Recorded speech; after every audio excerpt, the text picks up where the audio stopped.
You are in the middle of a journey that is harder than you expected and taking longer than you planned.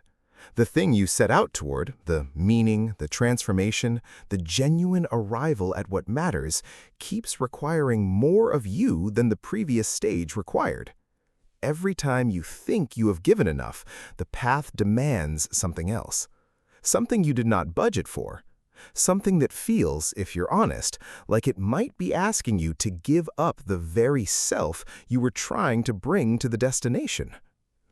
Attar of Nishapur, a 12th century Persian Sufi poet, wrote the most precise map of this experience that literature has ever produced. It is called the Conference of the Birds, and its central claim is one that every serious seeker eventually arrives at and that almost no one wants to hear. The destination is real, the journey is necessary, and the self that's set out will not be the self that arrives. Not because it will be improved or expanded or elevated, because it will be dissolved. And the dissolution, the specific, costly, absolutely non-negotiable releasing of the self that was doing the seeking, is not the last obstacle before the arrival. It is the arrival.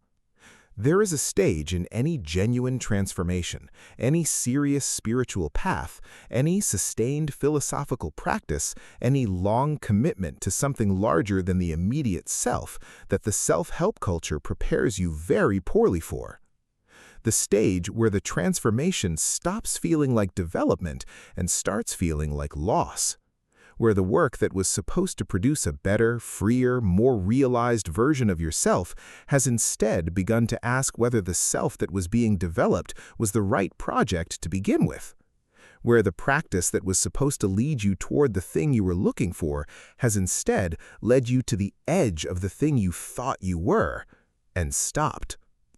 Most frameworks have an answer for this stage. Push through, deepen the practice, trust the process. The answer assumes that what you are experiencing is a difficult phase of the same journey, an obstacle to be overcome on the way to the destination you have in mind.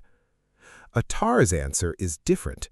He says, you are not in a difficult phase, you are at the threshold. And the threshold requires not more of the same effort, but a qualitatively different act. The only act that the ego self is least equipped to perform. Not the act of doing more, the act of releasing the doer. The bird in his allegory must die before it can reach the Simorgh, not metaphorically, in the full weight of the word. The self that's set out, with its desires, its expectations, its idea of what the arrival will look like, its conviction that it will be present to receive what the journey was for, must dissolve before the destination can be reached. And the destination, when reached, does not look like the self's idea of a destination. It looks like the end of the self that had ideas about destinations. Farid-ud-Din Attar was born around 1445 in Nishapur, a city in the Khorasan region of Persia, in what is now northeastern Iran. Nishapur was in the 12th century one of the great intellectual and cultural centers of the Islamic world. The city that had produced Omar Khayyam, that stood at the intersection of the trade routes carrying ideas and goods between the Mediterranean, Central Asia, and India. Attar was born into this world and absorbed it completely. He worked as a pharmacist. Attar means perfume or essential oil and may have been a professional name rather than a family name. He had a shop where he compounded medicines and sold remedies.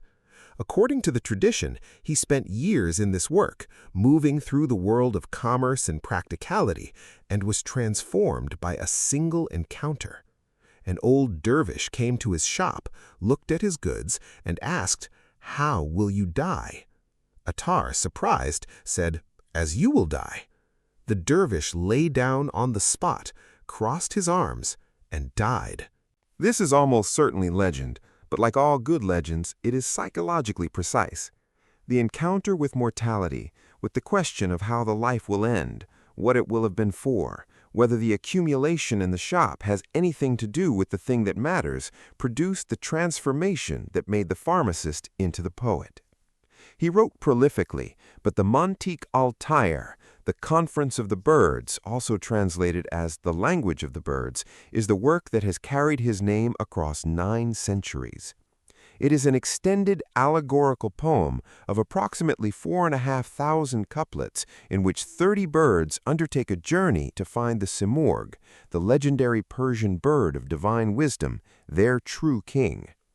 The journey takes them through 7 valleys, the valleys of search, love, knowledge, detachment, unity, bewilderment, and annihilation, each one stripping away another layer of the self that the birds brought with them when they set out. Most of the birds turn back. The journey is too hard. The conditions are wrong. They have obligations that cannot be abandoned. They have attachments they cannot release. They turn back, and their turning back is not condemned. Attar describes each excuse with compassion and precision, because each excuse is a real one, and each bird that turns back is turning back from something genuinely costly. Only 30 birds complete the journey. They arrive at the mountain of the Simorgh, exhausted, stripped of everything, the ambitions they began with, the ideas they carried about what the arrival would look like, the identities organized around the seeking. They arrive at the door, and here is the great moment. The chamberlain at the door shows them a mirror, and in the mirror they see not the Simorgh they have traveled to find. They see 30 birds. Simorgh in Persian means 30 birds. The Simorgh they sought was themselves, not the individual selves they brought to the journey, but the collective, purified, annihilated into reality selves that the journey produced. The seeker and the sought are the same. The self that sought the divine has discovered that the divine was the ground from which the seeking arose. He died around 1221, reportedly killed during the Mongol invasion of Khorasan, the same invasion that would destroy Nishapur and end the civilization he had been part of. The tradition says he was killed by a Mongol soldier who did not know who he was. The end of a life spent on the dissolution of the self ended by violence that was entirely indifferent to that life. There is something Attar himself might have recognized in this. The 7 valleys. They are the philosophy, and each one is more demanding than the preceding. The valley of search is the beginning, the awakening to the fact that there is something to seek, that the ordinary life is not all there is, that the Simorgh exists, and the journey is possible. Most people who encounter the spiritual or philosophical life begin here and stay here for years, decades. The seeking itself feels like progress, the accumulation of frameworks and practices and insights. This is real and necessary. It is also, Attar says, the first valley of 7. The valley of love is the second, where the search stops being about the accumulation of understanding and starts requiring the kind of commitment that puts something real at stake. Love here is not sentiment. It is the orientation of the whole self toward the beloved, the thing that matters most, with the specific, costly, no longer optional seriousness of a person who has stopped treating the path as one option among many and started treating it as the only option. This valley burns. That is the point. The valley of knowledge is the third, but Attar is precise what kind of knowledge he means, not the knowledge that accumulates, the knowledge that dissolves certainty. The recognition that what you know is always partial, always conditioned, always a provisional approximation of something that exceeds every framework. The bird that arrives here from the valley of love has learned that the love is not enough without the honesty, that the commitment requires the clear-eyed recognition of what is and what is not yet. The valley of detachment is the fourth, and this is where most practitioners who have gotten this far tend to slow down. Detachment from the things the world offers, wealth, position, comfort, is practiced in many traditions and understood as valuable. Attar means something more. Detachment from the idea of the journey itself, from the self-concept of the seeker, from the investment in being the kind of person who has gotten this far and deserves the arrival. The detachment that is required here is not from the bad things, it is from the good ones. The practice, the progress, the accumulated spiritual development that has become, subtly, another thing the self is organized around having.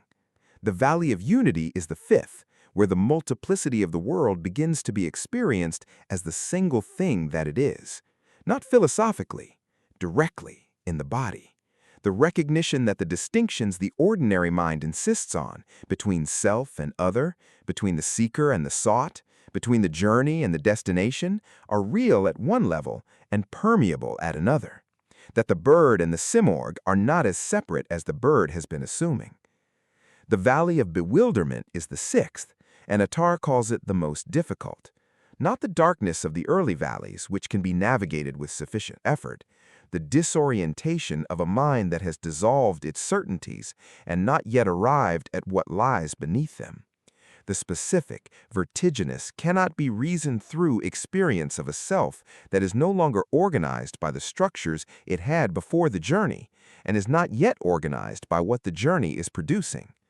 This valley requires only one thing: the willingness to continue without knowing where continuing leads.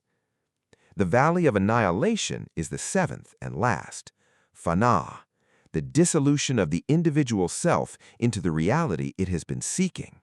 Not the self improved or elevated or spiritually developed, the self released.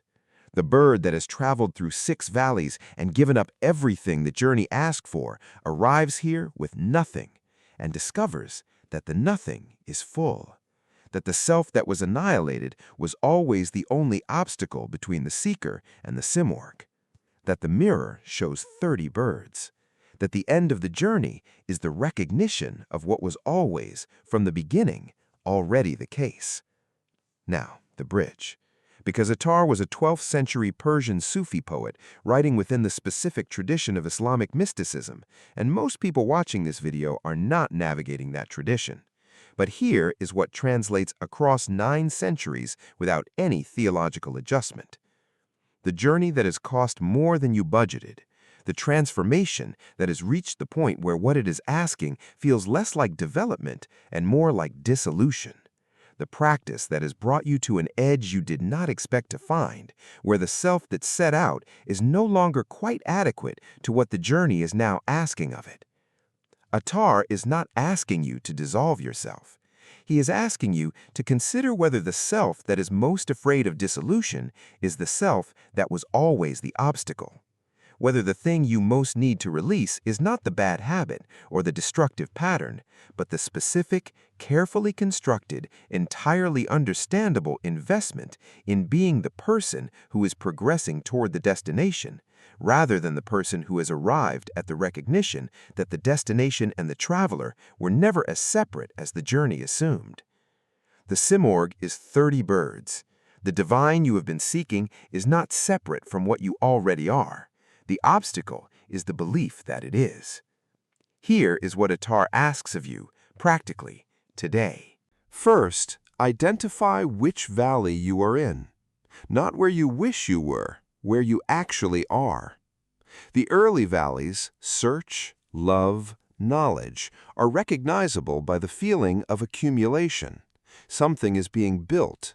Progress is visible. The later valleys, detachment, unity, bewilderment, annihilation, are recognizable by the feeling of dissolution. Something is being released.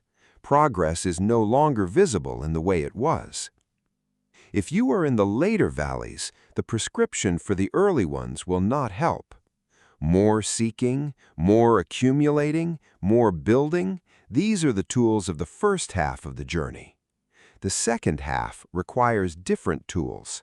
Primarily the tool of not doing, of releasing rather than grasping, of staying in the valley rather than forcing passage through it. Know which half of the journey you are in. The appropriate response depends entirely on the answer. Second, name the attachment the current valley is asking you to release. not the attachment you have already released, the one that the journey is currently asking for and that you have been finding reasons to defer. The self-concept, the spiritual identity, the idea of the arrival, the investment in being the kind of person who has gotten this far and deserves to keep going. Attar describes the bird's excuses with extraordinary compassion. Every excuse is a real one. Every attachment that prevents passage through the valley is a genuine attachment to a genuinely valuable thing. The bird that turns back from the valley of love turns back from something it actually loves. The bird that turns back from the valley of detachment turns back from something it has genuinely built. The question is not whether the attachment is real, it is whether it is the thing the journey is asking for. Third, practice the bewilderment. The sixth valley is the most practically available and the most consistently avoided. Most people who reach the edge of their current framework, who find that the certainties that organized the previous phase have dissolved without new certainties to replace them, immediately reach for the next framework, the next teacher, the next text, the next explanation of what is happening. Attar says, stay, not indefinitely, for long enough that the bewilderment teaches what only bewilderment can teach. The capacity to be in genuine uncertainty without resolving it prematurely. The specific, demanding, philosophically mature willingness to not know, which is, in his understanding, the direct precondition of the knowing that cannot be acquired. It arrives when the reaching stops. It is found when the finding is released. Fourth, look in the mirror. The final practice. Not a mirror in the bathroom, the mirror of the honest question. What am I seeking? And what if what I am seeking is already, in some form I have not yet recognized, present?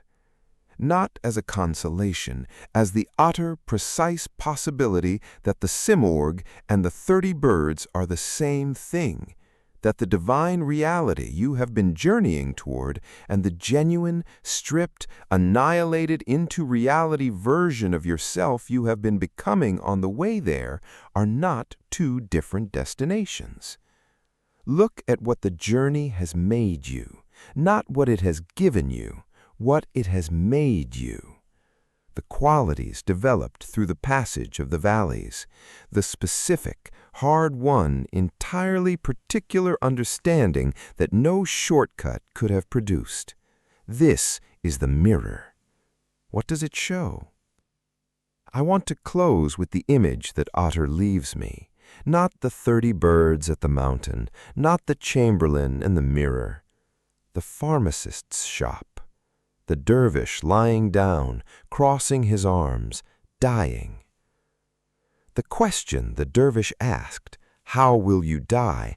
was not a question about the end of the body. It was the question that starts the journey, the question about what the life is for, what the accumulation in the shop is actually building toward, whether the goods being compounded and sold, the skills, the position, the carefully maintained self are the destination or the provision for a journey to somewhere else. The pharmacist left the shop. He went into the valleys. He never came back in the same way. And what he brought back from the journey was not the Simorg as a possession or a trophy or an experience to add to the collection. It was the conference of the birds, the map of the journey, offered to everyone who asks the question that the dervish asked in the shop. How will you die? Not morbidly, philosophically. What is the self that is currently running your life? The one doing the accumulating and the seeking and the progress-making, and what is it willing to release in order to reach the thing the journey has always been for? The 30 birds found the answer at the end of 7 valleys. The answer was already true at the beginning. The journey was what it took for them to see it. Here is the question Attar leaves us with today. Which of the 7 valleys are you in?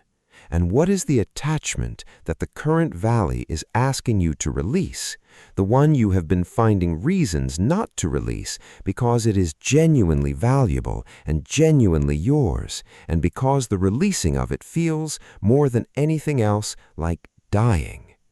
That, Attar says, is exactly the attachment the valley is asking for. Because the bird that will not die cannot reach the Simorgh, and the Simorgh, it turns out, was the bird all along. Leave that in the comments, because naming the valley and the attachment is the beginning of the passage, and the passage Attar spent 4,500 couplets describing is the only way through. I'll see you in the next one.